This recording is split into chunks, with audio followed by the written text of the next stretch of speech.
Hola, he escrito una transcripción del principio de la danza de la ópera La vida breve de Manuel de Falla y a continuación voy a explicarte cómo se toca y vamos a enseñarte los acordes que se utilizan y algo de la armonía.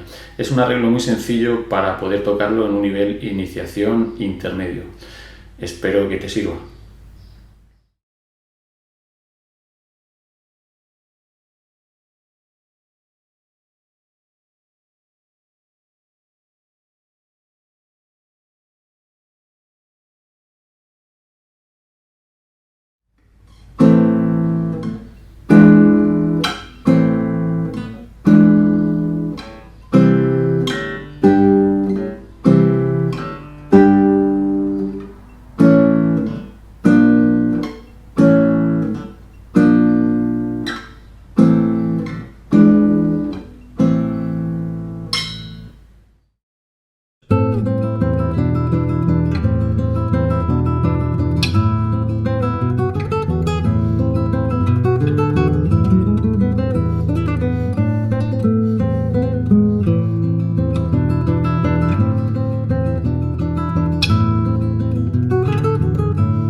Si te ha resultado útil, ya sabes que puedes encontrar más información, artículos, consejos sobre la práctica de la guitarra clásica en mi página web escueladeguitarraclásica.com.